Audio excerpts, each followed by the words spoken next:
The first time my daughter called my sewing shop embarrassing, she didn't whisper it. She said it loudly enough for every customer to hear. "Mom," she sighed, looking around the tiny store with obvious disgust, "I seriously don't know how you survive in this place. It smells like old fabric and broken dreams." The woman standing beside the cash register froze with a half-folded piece of blue cotton in her hands. My fingers stopped guiding the needle through a wedding veil. For a second, even the old clock on the wall seemed louder than my heartbeat. I forced a smile. "Good afternoon to you too, Emma." She rolled her eyes. "I'm serious." My friends were outside. I told them I was just dropping off something for a neighbor. Those words landed harder than I wanted to admit. A neighbor. Not my mother. Not the woman who had raised her alone for 24 years. Just a neighbor. I swallowed the lump in my throat. "That's okay." "No, it isn't okay," she replied, stuffing her phone into her designer purse. "You don't understand branding." Branding. That word had become her favorite ever since graduating from business school in Boston. Everything was about image. Presentation. Luxury. Success. She looked around again. "This place is stuck in another century." I glanced around my little sewing shop. Shelves packed with colorful fabrics. Threads arranged by color. Vintage sewing machines polished until they shined. Photographs of smiling brides wearing dresses I had spent hundreds of hours creating. To me, this wasn't old. This was home. Emma shook her head. "You should sell this building." "And do what?" "Retire." "I'm only 54. You look exhausted." "I enjoy working." She laughed softly. "Nobody enjoys sewing anymore." I looked down at the dress resting beneath my hands. Maybe she was right. Maybe handmade clothing didn't belong in today's world. Maybe fast fashion had already won. But every stitch I made carried someone's dream. A wedding. A graduation.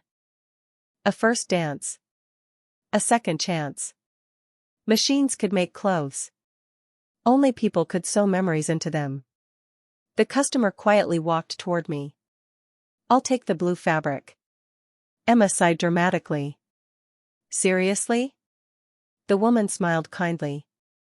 "My grandmother was a seamstress." Emma forced an awkward smile. "That's nice." When the customer left, she turned back toward me. "I wasn't trying to hurt your feelings." "I know. But honestly, Mom." She hesitated. "You deserve better than this tiny shop." I smiled. "I already have everything I need." Her face softened for half a second. Then her phone buzzed. Everything changed. "Oh." She brightened instantly. "I got invited." "Invited where?" "The New York Future Fashion Gala." I blinked. "The fashion event?" "The biggest one this year." Her eyes sparkled. "Our company is sponsoring one of the designers." "I'm proud of you." "You should be." She said it without arrogance. Just certainty. "My career is finally taking off." "I always knew you were talented." She nodded. "You know." She looked around the shop again. "If anyone asks what you do." I waited. "Just say you're retired." Silence. Complete silence. Even the sewing machine seemed offended. I looked into my daughter's eyes. The same blue eyes she'd had since she was 5. The same eyes that used to watch me sew teddy bears from leftover fabric because we couldn't afford toys. Those memories clearly belonged only to me now. I smiled anyway. "If that's what makes you happy." She kissed my cheek absent-mindedly. "I knew you'd understand." Then she walked out. The little bell above the door rang once. And she was gone. I stood perfectly still. After several minutes, I quietly sat back down. My best friend, Martha, stepped out from the storage room carrying a box of lace. She had heard everything. She always heard everything. She placed the box on the table. You okay? I nodded. No. She pulled up a chair. She didn't mean it. Maybe she did. Martha crossed her arms. Children grow up. I know. They forget where they came from. I smiled sadly. I never wanted her to remember the hard times. But you wanted her to remember you. That sentence broke something inside me. I looked around the shop. Every corner held a memory. Emma sleeping beneath the cutting table while I finished prom dresses. Emma doing homework beside the sewing machine. Emma laughing as she tried on tiny dresses I made from leftover fabric. Had those years meant nothing? The front door opened again. A tall man in a charcoal coat stepped inside carrying a long garment bag. He looked around carefully. Excuse me. Can I help you? I was told only one person in Brooklyn still knows how to recreate hand-stitched European tailoring. Martha looked at me. I frowned. I'd done restoration work. He slowly unzipped the garment bag. Inside was the most breathtaking vintage evening gown I had ever seen. Cream silk. Hand embroidery.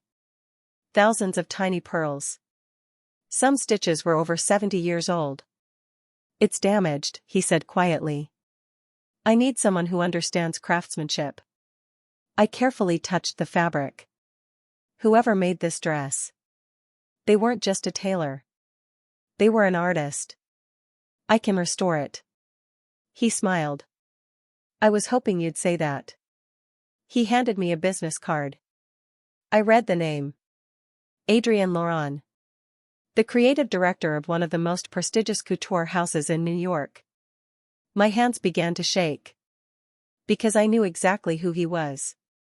What I didn't know was that accepting this one restoration job would become the first stitch in a journey that would lead straight to the biggest fashion stage in New York, and force my daughter to question everything she believed about success. For almost a full minute, I simply stared at the business card. Adrienne Laurent? The man smiled politely. I get that reaction a lot. Martha looked from him to me. The Adrienne Laurent? He chuckled. I suppose so.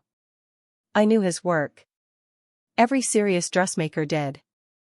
His couture house dressed actresses before award shows, diplomats' wives, and women whose names appeared in magazines I could never afford to buy. His designs were elegant instead of loud. Every seam had a purpose. Which made one question impossible to ignore. How did you find me? He glanced around my little shop. My grandmother. I blinked. I'm sorry? When I was 12, she brought me here. He pointed toward an old photograph hanging beside the window. A picture of me, much younger, smiling beside an elderly woman wearing a restored ivory gown. My eyes widened. Mrs. Eleanor Brooks? His smile became warmer. You remember her? Of course I do. Mrs. Brooks had been one of my favorite customers. She never wanted new dresses. She believed old things deserved another chance. She always said, Adrienne continued, if a dress has survived 50 years, it's because someone loved it enough not to throw it away. I laughed softly. That sounds exactly like Eleanor. Before she passed away, she left me a notebook. A notebook? Filled with names of people she trusted. He paused. Yours was the only one under the title True Artist. I didn't know what to say. No award. No certificate. No advertisement. Yet somehow, those two words touched me more than anything. True Artist. I'll do my best, I said quietly. I know you will. He placed the vintage gown on my work table. I'll return in 3 weeks. 3 weeks? Can it be done? I looked closely at the torn silk. Broken beadwork. Faded embroidery. Hundreds of nearly invisible stitches waiting to be reborn. Yes. He smiled. I knew my grandmother wasn't wrong. As he walked toward the door, he stopped. Oh, one more thing. Yes? If you discover something that can improve the original design. He smiled. Don't be afraid. Then he disappeared into the afternoon.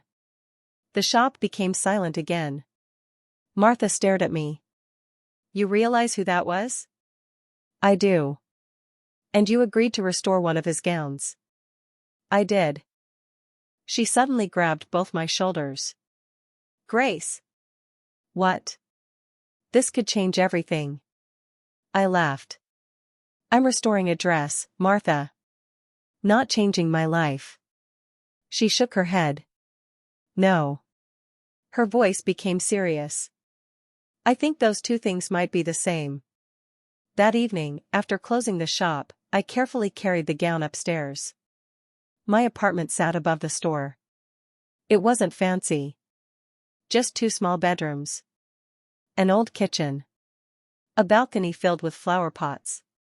The sewing room took up nearly half the apartment. Emma used to call it Mom's second world. She wasn't wrong. I placed the gown beneath the brightest lamp and began examining every inch. Someone had repaired it years ago. Poorly. Cheap thread. Machine stitching where hand stitching belonged. Corners cut. The dress deserved better. Around midnight, my phone rang. Emma.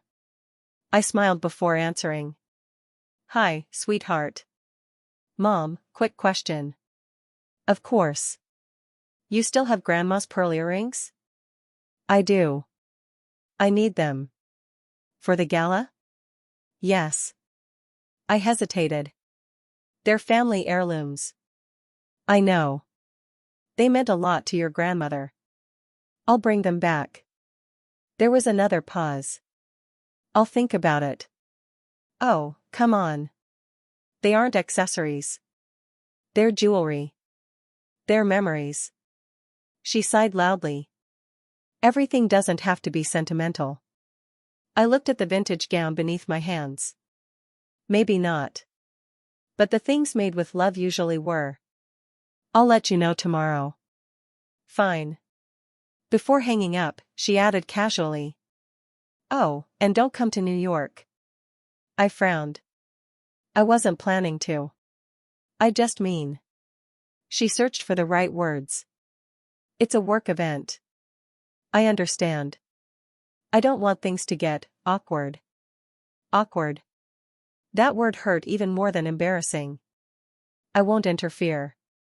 Thanks, Mom. The call ended. I sat there for several minutes. Then I picked up my needle again. The dress wasn't going to restore itself. Over the next 2 weeks, my entire world became silk, lace, and patience. I matched thread colors one strand at a time. I replaced broken pearls individually. I recreated embroidery that hadn't existed in decades. Sometimes I worked 16 hours without noticing. Martha brought coffee. Customers peeked through the window just to see the mysterious gown. One afternoon, an elderly woman stopped in. She watched me sew for several minutes. My mother stitched like that. I smiled. They don't teach it much anymore. She nodded sadly. They should. Little comments like that reminded me why I had never quit. Not because sewing made me rich. It didn't. Some months were difficult. Some bills arrived before customers did. But every dress left my shop carrying a piece of someone's happiness. That was enough. Or at least, it used to be. 3 days before Adrian was due back, I noticed something unusual. Hidden inside one of the gown's inner seams was a tiny folded piece of paper. I carefully removed it with tweezers. The paper was yellow with age. My heart raced. Inside, written in elegant handwriting, were just 7 words. Every masterpiece deserves to be seen someday. No signature. No date. Just those words. I read them again. And again. Whoever created this dress had hidden a message inside it. Not for customers. Not for museums. For another dressmaker. For someone like me. Without realizing it, tears rolled down my cheeks.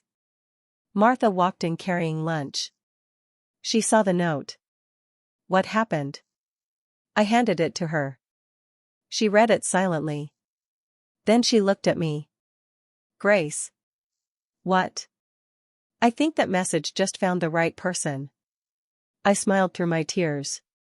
Before I could answer, the bell above the shop door rang downstairs. Martha glanced at the clock. Adrian's early. I carefully folded the note and slipped it into my apron pocket. Then I carried the restored gown downstairs. As Adrian stepped inside, he stopped walking. He didn't speak. He didn't move. He simply stared at the dress.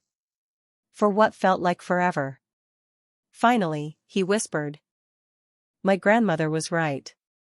Then he looked directly into my eyes and asked a question that made my entire future suddenly feel uncertain. Grace. Have you ever considered designing your own collection instead of repairing everyone else's dreams? I thought I had misheard him. My own collection? Adrian nodded. Yes. I laughed softly and shook my head. I think you've mistaken me for someone else. I don't believe I have. I'm a seamstress. No. He stepped closer to the restored gown, gently running his fingers above the fabric without touching it. You're an artist who happens to sew. There are thousands of designers in New York. And very few craftspeople. I've never studied fashion. You've studied people. His words caught me off guard. He continued, a fashion school teaches construction.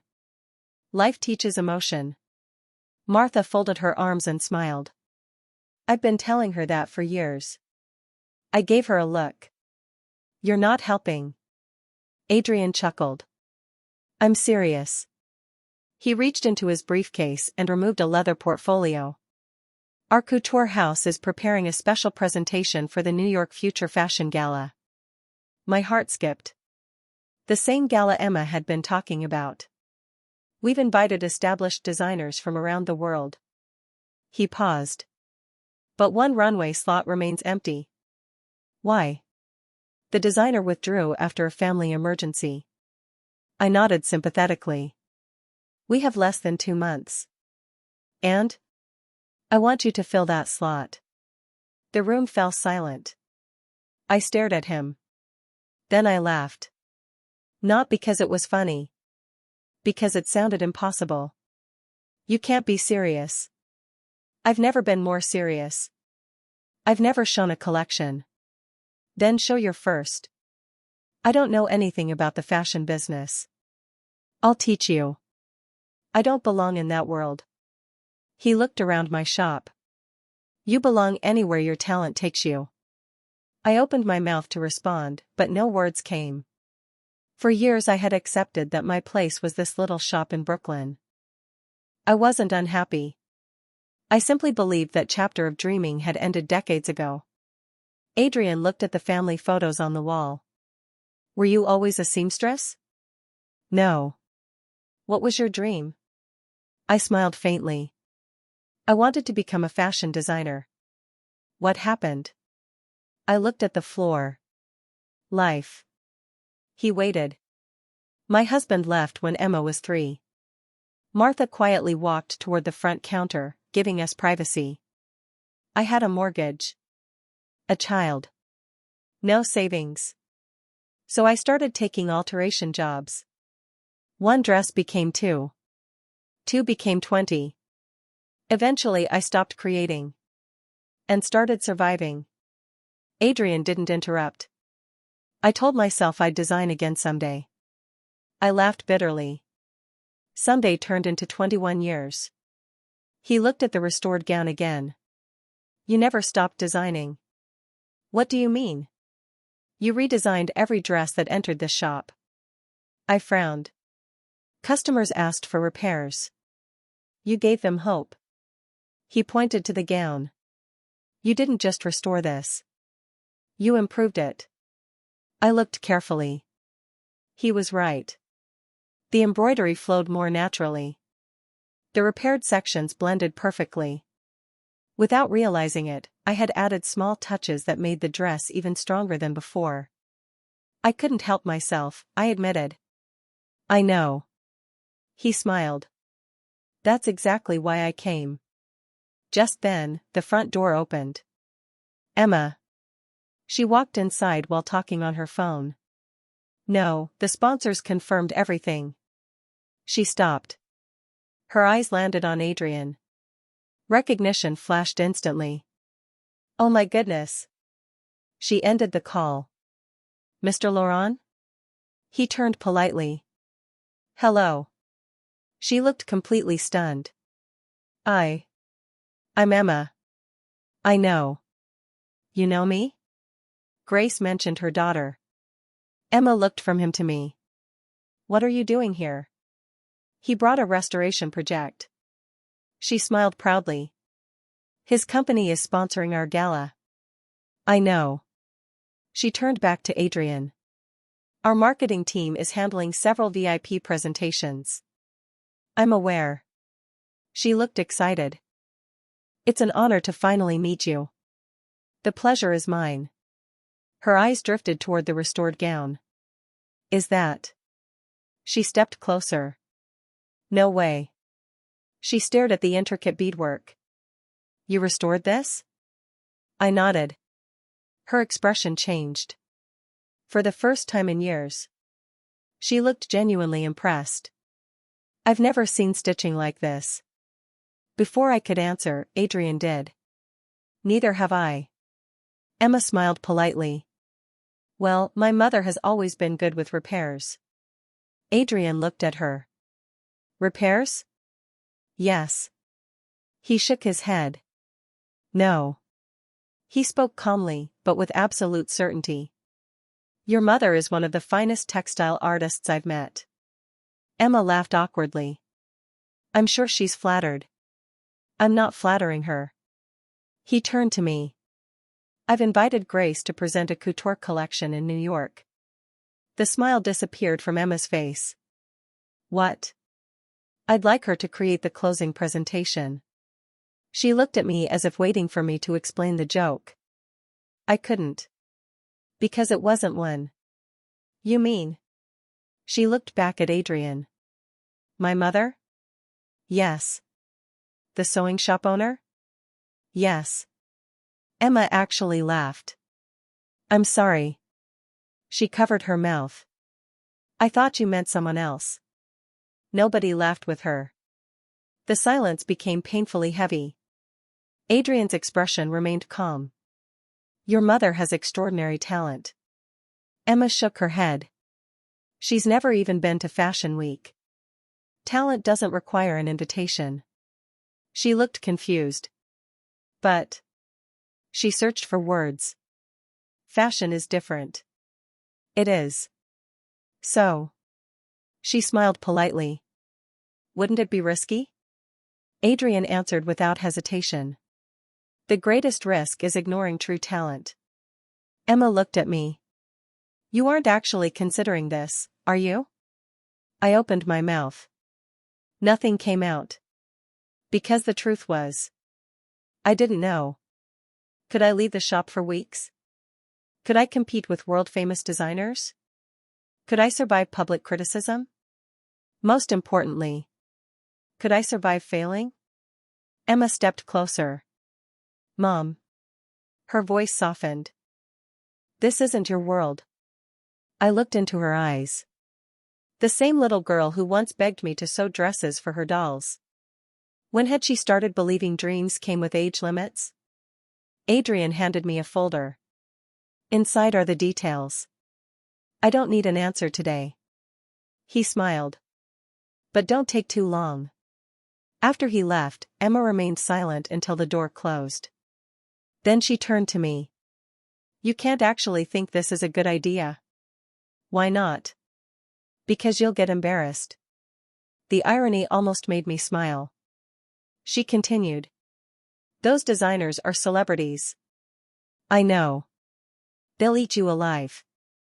I've handled difficult customers before. This is different. How? She hesitated. They belong there. And I don't? She didn't answer. She didn't have to. Her silence said everything. A few minutes later, she quietly left. Without saying goodbye. That night, I sat alone in my apartment with Adrian's folder unopened beside me. I kept staring at it. Dreams are strange things. If you bury them long enough, you convince yourself they're gone. Until one unexpected knock at the door reminds you they were only sleeping. Just after midnight, I finally opened the folder. Inside was a handwritten note. Only one sentence. The world has already seen enough expensive dresses. Show them a dress with a soul. I read it 3 times. Then I slowly walked into my sewing room. I unlocked an old cedar chest that hadn't been opened in over 20 years. Inside were dozens of sketchbooks. The dreams I'd packed away after my husband left. My hands trembled as I opened the first one. And on the very first page was a collection titled in my own handwriting from 22 years earlier. Threads of Home. Exactly 12 designs.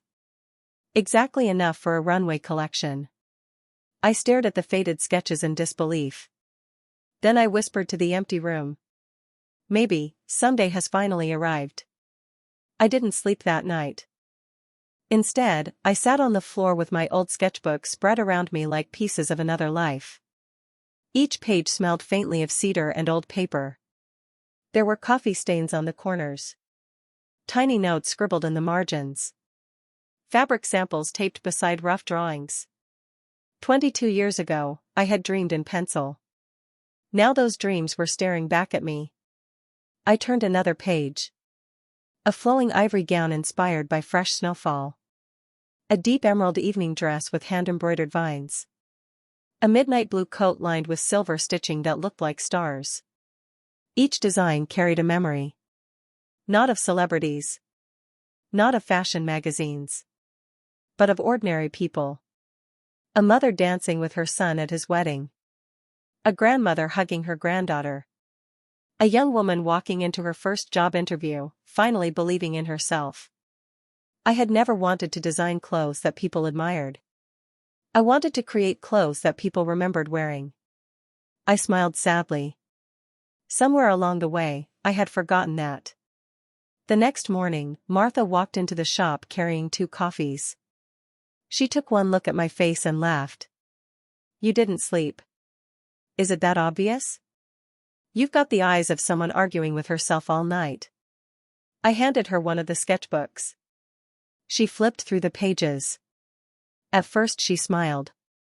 Then she stopped smiling. Grace. What? Why have you been hiding these? I wasn't hiding them. You buried them. I didn't answer. She closed the book gently. You know what your problem is? I have several. You've spent 20 years believing your dream had to disappear so Emma's could survive. Her words hit harder than I expected. Because they were true.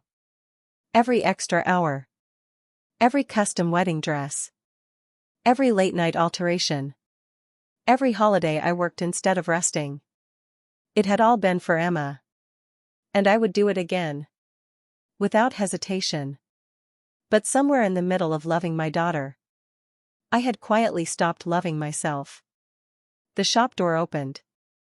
An elderly customer named Mrs. Delgado stepped inside carrying a faded winter coat. Morning, Grace. Good morning. I've got another impossible job for you. She smiled. I've never met a job that scares me. She handed me the coat. It belonged to my husband. I immediately noticed the worn elbows and torn lining. He passed away last winter. I'm so sorry. I don't want a new coat. She gently touched the collar. I want this one. I nodded. I understand. She looked around the shop. You always understand. After she left, Martha leaned against the counter. Do you know why people keep coming here? Because my prices are fair? She laughed. No. It's because you don't repair clothes. You repair memories. Those words stayed with me long after she went home. That afternoon, Adrian called. Have you made a decision? I took a deep breath. I have one condition. I'm listening. I won't create a collection that chases trends. I was hoping you'd say that. I'll design what I believe in. Good.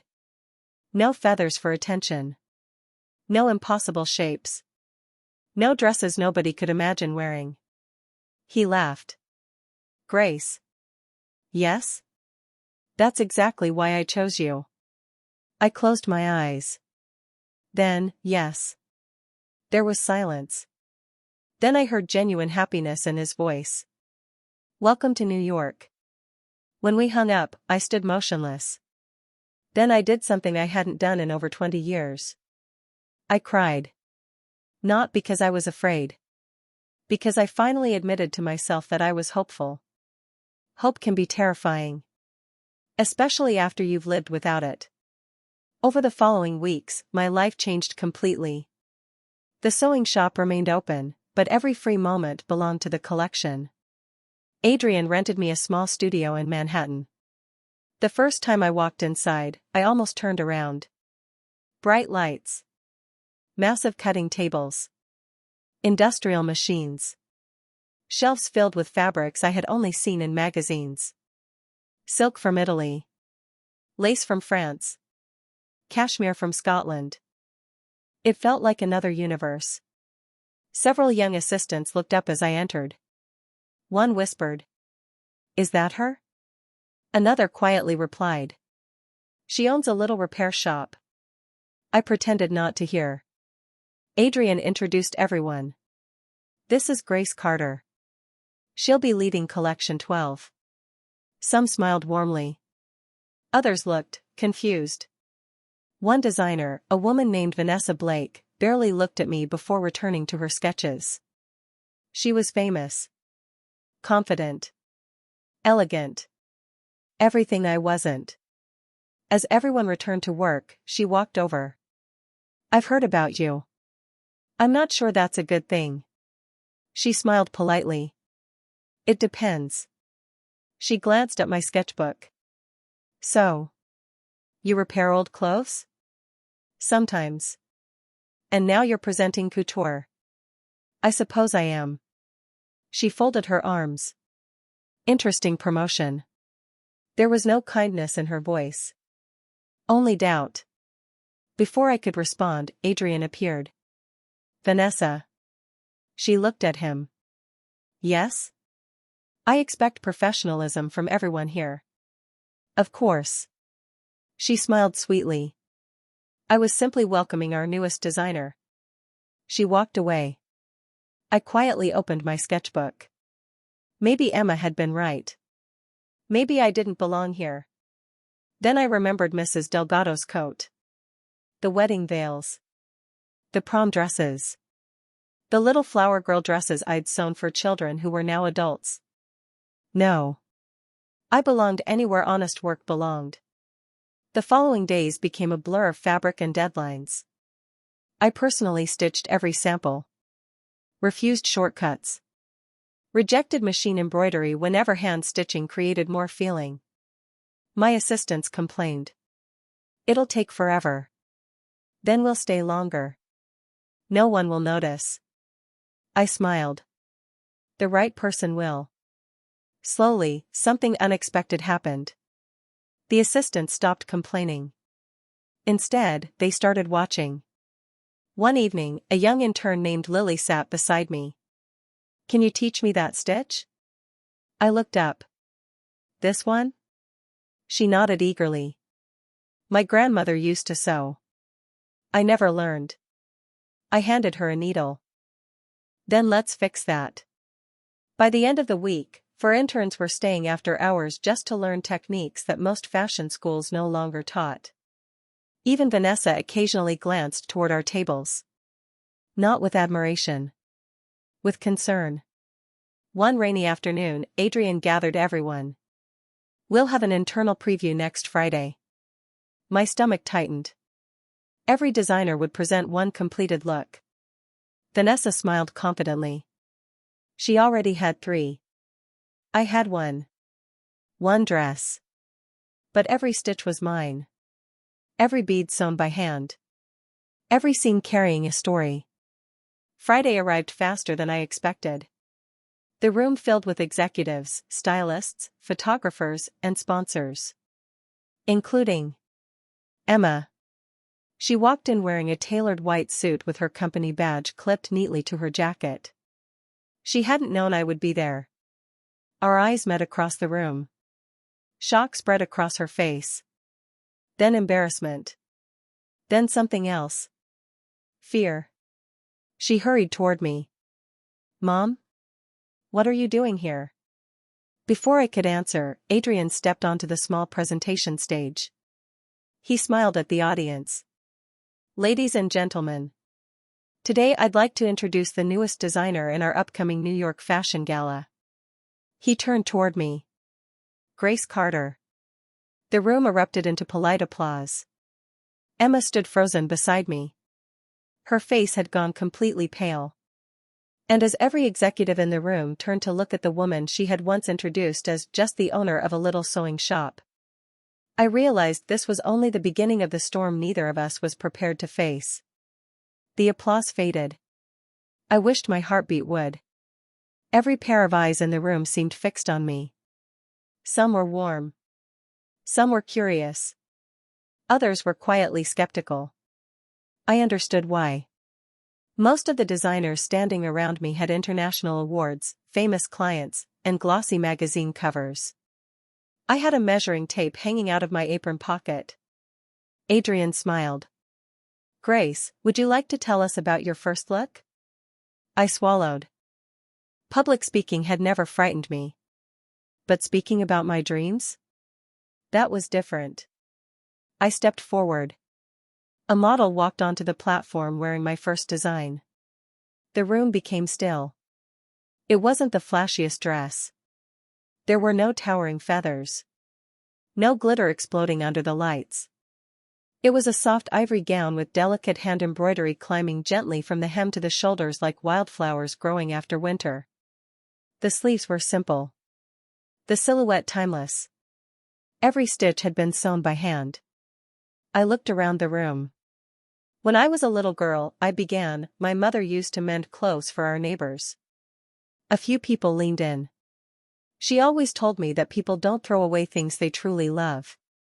I gently touched the edge of the gown. I've spent more than 20 years repairing clothes. A few executives exchanged glances. I've repaired wedding dresses after house fires. The room stayed silent. I've repaired military uniforms for widows. Someone lowered their notebook. I've repaired tiny baby blankets because parents couldn't bear to lose them. I smiled. That's when I realized something. I looked toward the audience. Clothes aren't valuable because they're expensive. They're valuable because life happened while someone was wearing them. No one moved. So I didn't create a collection about fashion. I looked at the model. I created a collection about memories. For 3 long seconds. Nothing happened. Then one person started clapping. Lily. The young intern. Another joined. Then another. Within moments the room filled with applause. Not loud. Not dramatic. But genuine. I noticed several people discreetly wiping away tears. Even some of the photographers had stopped taking pictures. Adrian simply smiled. He hadn't looked surprised. Almost as if he'd expected this all along. From across the room, I found Emma. She wasn't clapping. She looked confused. As though she had just met a version of her mother she'd never known existed. After the presentation, groups gathered around the models. People examined seams. Touched embroidery. Asked questions. A buyer from Chicago smiled at me. I haven't seen handwork like this in years. A stylist whispered. It feels honest. Another designer nodded. It reminds people why couture existed in the first place. Every compliment felt unreal. Then Vanessa approached. She smiled. Too politely. I underestimated you. I'm sorry you did. Her smile tightened. I still think nostalgia doesn't sell. I answered calmly. Neither does pretending everyone wants the same thing. Before she could reply, Adrian joined us. The board loved your presentation. I blinked. The board? They've approved your full runway. I smiled. Thank you. But. His expression grew serious. We have one challenge. My stomach tightened again. What is it? The gala organizers want one signature piece. A finale dress. Something unforgettable. I nodded slowly. I'll make one. He looked at me carefully. You have 18 days. That evening, I returned to my apartment exhausted but hopeful. For the first time in years, I opened my mailbox without expecting another bill. Instead, I found a small envelope. No return address. Inside was a handwritten note. Real artists don't belong on runways. They belong behind sewing machines. Nothing else. No signature. I stared at it for a long moment. Someone wanted to shake my confidence. They almost succeeded. I quietly placed the note in my kitchen drawer. Then I made myself a cup of tea. As I stood by the window, my phone rang. Emma. I hesitated before answering. Hi. She sounded different. Quieter. I saw your presentation. I know. You never told me.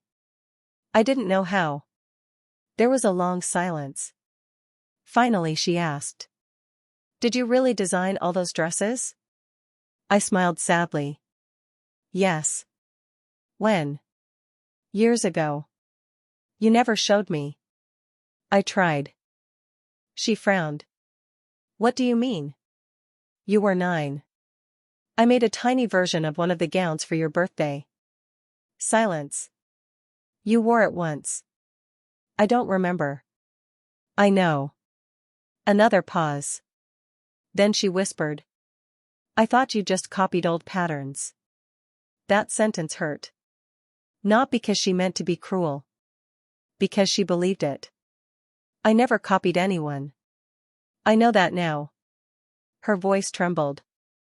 I didn't. She stopped herself. Never mind. Before I could ask what she meant, she changed the subject. So. What's the finale dress going to look like? I looked toward my sewing room. I haven't figured it out yet. You always figure things out. The words surprised me. For years she'd doubted everything I did. Now. There was the smallest hint of faith. After we hung up, I entered my sewing room. Sketches covered every table. Nothing felt right. Every design looked beautiful. None felt unforgettable. Around midnight, I unlocked an old wooden box that had belonged to my mother. Inside were buttons, lace, spools of thread, and one tiny pink dress. Emma's first birthday dress. My hands trembled as I lifted it. The stitches were uneven. I had been learning. The fabric had faded with time. But the love sewn into it hadn't. I smiled through tears. Then it hit me.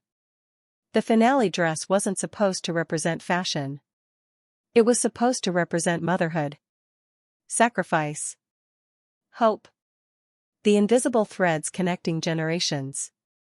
I grabbed my sketchbook and began drawing faster than I had in decades. Hours disappeared. By sunrise, the design was finished. It wasn't just a gown. It was every lesson my mother had taught me. Every sacrifice I'd made for Emma. Every dream I'd buried. Every dream I'd finally found again. As I stared at the completed sketch, I whispered. This one is for us. Just then, my phone buzzed with an urgent message from Adrian. Come to the studio immediately. Someone has accessed your design room overnight. My heart dropped. Because only one sketch had been left on my table. The finale gown.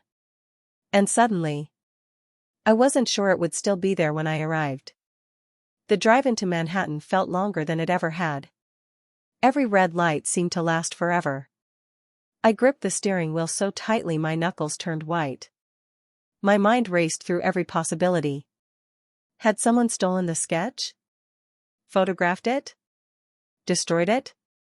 By the time I reached the studio, Adrian was already waiting near the entrance. His usually calm expression had hardened. You came quickly. What happened? We found the door to your workspace unlocked this morning. I locked it. I know. My stomach tightened. Was anything taken? We're not sure. He led me inside. The studio buzzed with nervous whispers. Designers who usually focused on their own work were now gathered in small groups. When they saw me, the conversation stopped. That silence told me everything. They all knew. I walked toward my workspace. My sketchbook lay exactly where I had left it. So did my fabric samples. My scissors. My measuring tape. Nothing looked out of place. I slowly opened the sketchbook. Every page was there, including the finale gown. I let out the breath I'd been holding. So nothing's missing? Adrian shook his head. Not physically. What does that mean? He handed me a tablet. Look. A fashion blog had published an article only an hour earlier. Unknown designer's final look leaked before gala? Below the headline was a blurry photo. Not good enough to copy every detail, but clear enough to recognize the silhouette of my finale gown. Someone had taken a picture. My heart sank. How did this happen? We're reviewing security footage. Before I could answer, Vanessa walked into the room. She looked genuinely surprised. Is it true? Adrian nodded. Unfortunately. She folded her arms. That's terrible. Her sympathy sounded convincing. Too convincing. I wasn't ready to accuse anyone. But something felt wrong. Lily hurried over. Grace. I looked at her. I saw someone near your room last night. You did? She nodded nervously. I didn't recognize him. What did he look like? He was wearing a maintenance uniform. Adrian immediately turned toward security. Find out who was working after hours. Within minutes, everyone scattered. The studio became strangely quiet. I sat down at my table and stared at my sketch. Weeks of work. Months of courage. Years of dreaming. All suddenly felt fragile. Then I remembered something my mother used to say. They can copy your pattern. She would smile while threading a needle. But they can't copy your hands. I smiled despite everything. She had been right. Anyone could imitate a drawing. Only I knew how every stitch was supposed to breathe. That afternoon, the security team returned. No maintenance workers entered that floor. Adrian frowned. Then who wore the uniform? We don't know. Another dead end. The story spread through the fashion world faster than I expected. Some people defended me. Others questioned whether an unknown designer deserved so much attention. Online comments poured in. Probably a publicity stunt. Small-town seamstress gets lucky. Let's see if she can actually deliver. I tried not to read them. Mostly, I succeeded. Then Emma called. Mom. Her voice sounded shaken. I just saw the news. I'm okay. No, you're not. I smiled faintly. You can hear that? I've known your voice my whole life. For the first time in years. She sounded like my little girl again. I'm coming. You don't have to. I'm already in the car. An hour later she walked into the studio. No designer suit today. Just jeans. A simple sweater. She looked less like a marketing executive and more like the daughter who used to sit beside my sewing machine coloring on fabric scraps. Without saying a word, she hugged me. It caught me completely by surprise. "I'm sorry." I blinked. "For what?" "For a lot of things." I gently held her shoulders. "This isn't the time." "That's exactly why it is." Tears filled her eyes. "When I saw everyone clapping for you." She looked away. "I realized I don't actually know your story." "You know enough." "No." She shook her head. "I know what you sacrificed." "I never asked what you gave up." I felt my throat tighten. "You never had to." "But I should have." Neither of us spoke for a long moment. Finally she whispered, "Did you really stop designing because of me?" I smiled softly. "I stopped because life needed me somewhere else." "You could have done both." "Maybe." "I'm sorry." I brushed a strand of hair away from her face just like I used to when she was little. "You don't owe me your guilt. I owe you respect." Those words nearly broke me. At that exact moment, Adrian walked over. "I hate interrupting." Emma stepped back. "What is it?" "We found something." He held up a printed security image. The face wasn't visible. But the person leaving my workroom carried something familiar. A leather portfolio. Mine. I frowned. "But my portfolio is here." "It was returned." "When?" "Sometime before 6 this morning." Emma studied the picture. Then her expression changed. "I know that watch." Adrian looked at her. "What?" She pointed at the man's wrist. "That silver watch." "I've seen it." "Where?" She hesitated. Then her face lost all color. "Oh no." "Emma?" She looked at me.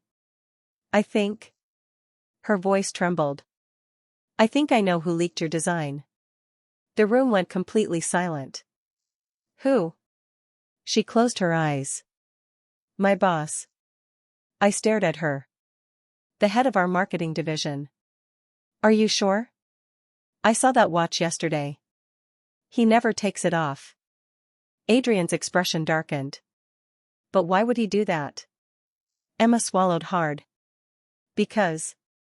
She looked ashamed. "Our company wanted more publicity for the gala." My heart dropped. "You think they leaked it on purpose?" "I don't know." "But." She looked at Adrian. "They'd done aggressive marketing before. Nothing illegal. But enough to create headlines." Adrian immediately picked up his phone. "If this is true." He didn't finish the sentence. He didn't need to. Emma looked at me with tears in her eyes. "If my company did this, I'll help prove it." For the first time in years, my daughter wasn't protecting her career. She was protecting me. I squeezed her hand. Whatever happened next, we would face it together. But none of us expected what Adrian would learn less than an hour later. He returned from his office holding a thick folder. His face was pale. "Grace. What happened?" He looked directly into my eyes. "It wasn't just your design they were trying to steal." He slowly placed the folder on the table. Inside was an official proposal. Someone had secretly recommended replacing my entire runway slot with another designer. And the recommendation had been submitted 3 weeks before my design was ever leaked. I couldn't take my eyes off the proposal. 3 weeks. 3 weeks before anyone had leaked my design. 3 weeks before the headlines. 3 weeks before anyone outside Adrian's inner circle even knew I had been invited.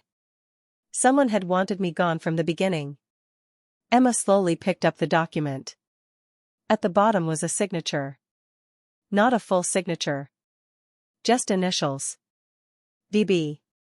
The room fell silent. Vanessa Blake. Adrian closed the folder. I didn't want to accuse anyone without proof. Emma looked up. But now? Now we have questions. I took a slow breath. No. Both of them looked at me. We have enough drama. We need the truth. Adrian nodded. And we'll get it. 2 days later, the executive committee held a private meeting. Every designer was present. Vanessa arrived dressed perfectly, smiling as though nothing had happened. Adrian stood at the front of the room. I have an announcement. Everyone quieted. Our security investigation is complete. Vanessa's smile faded slightly. Adrian continued. We discovered that confidential material was accessed without authorization. A few people exchanged nervous glances. We also discovered an attempt to remove one designer from this year's runway before any work had even been evaluated. The room became very still. Adrian looked directly at Vanessa. Would you like to explain? She stood slowly. I don't know what you're talking about. He placed the proposal on the table. These initials belong to you. She glanced at the paper. I made a recommendation. Based on what? She hesitated. I believe the gala should feature established designers. Not shop owners. The words echoed through the room. Nobody spoke. Finally, Vanessa sighed. You want honesty? Adrian nodded. She looked at me. I spent 25 years building my reputation. I've sacrificed everything. Then suddenly. She laughed bitterly. A woman who fixes hems becomes the headline. I wasn't afraid of your talent. She paused. I was afraid people would remember yours instead of mine. There it was. Not hatred. Fear. Real, ordinary human fear.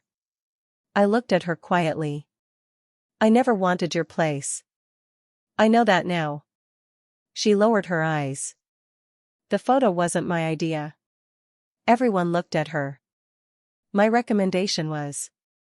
But I didn't leak the sketch. Emma frowned. Then who did? The conference room door opened.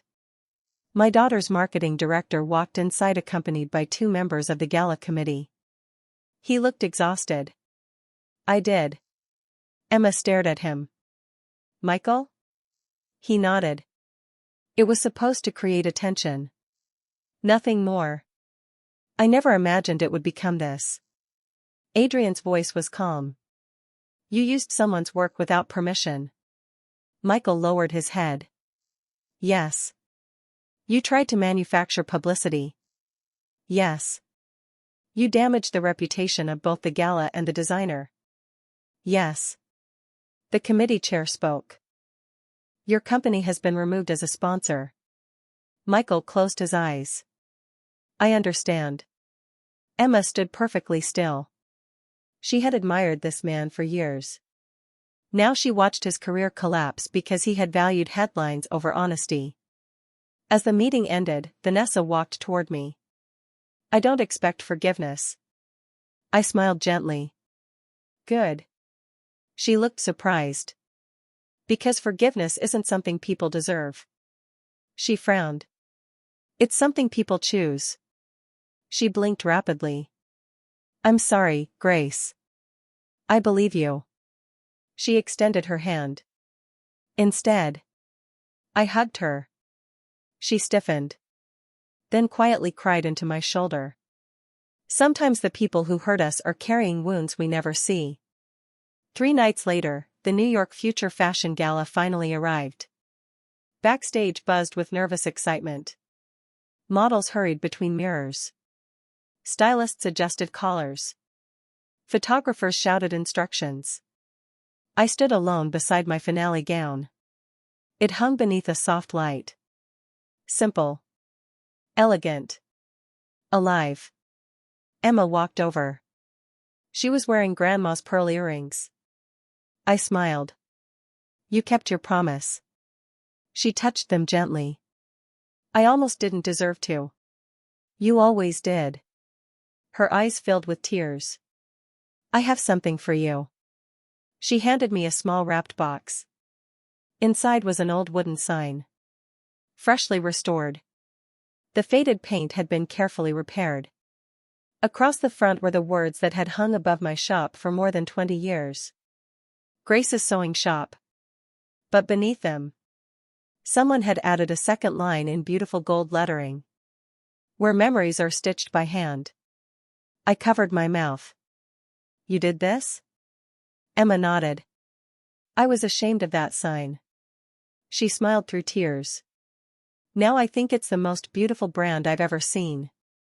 I hugged her tightly. This time, neither of us let go quickly. A stage manager called my name. 30 seconds. I kissed Emma's forehead. No matter what happens. She interrupted me. I already know. You've already won. The lights dimmed. Music filled the runway. One by one, the models stepped onto the stage. The audience applauded politely. Then warmly. Then enthusiastically. Every dress carried a story. Not written on paper. Sewn into every seam. Finally. The music softened. My finale gown appeared. The entire ballroom fell silent. The model walked slowly beneath the lights. The embroidery shimmered like family photographs catching the afternoon sun. Tiny hand-stitched flowers climbed from the hem toward the heart. Inside the lining, hidden where only the wearer would ever know, was one embroidered sentence. Love is the strongest thread. No cameras could capture it. No audience member could see it. But I knew it was there. And somehow, that was enough. When the model reached the end of the runway, something unexpected happened. The audience stood. Not one table. Not two. The entire ballroom. A standing ovation. It lasted so long that the music faded before the applause did. Someone called my name. Then another. Adrian gently pushed me forward. It's your turn. I walked onto the runway with trembling hands. The applause grew even louder. I looked across the crowd. Thousands of faces. But I searched for only one. Emma. She was standing in the front row. Crying without trying to hide it. She placed one hand over her heart. Then, with the other, she pointed toward me. Not to the executives beside her. Not to the photographers. To everyone. Proudly. That's my mother. For a moment, I couldn't breathe. Not because of the applause. Because those 3 words healed a wound I had carried for years. Months later, reporters often asked what winning the gala had changed. They expected me to mention magazine covers. Celebrity clients. International orders. Those things happened. The shop became famous. Customers traveled from across the country. Young designers came to learn forgotten techniques. But none of that was my favorite change. Every Saturday morning, before the shop opened, Emma came by with coffee. She sat beside my sewing machine. Sometimes she worked on marketing plans. Sometimes she simply watched me sew. One morning she quietly asked, "Mom, would you teach me?" I smiled. "Teach you what?" She picked up a needle. Everything. I placed a piece of fabric between us. Then I showed her the first stitch my own mother had ever taught me. Slowly. Patiently. Like love itself. Because fashion fades. Success comes and goes. Even applause eventually becomes silence. But the strongest things we ever create are never made from fabric alone. They're stitched together with forgiveness, sacrifice, second chances. And the courage to finally let the people we love see who we truly are.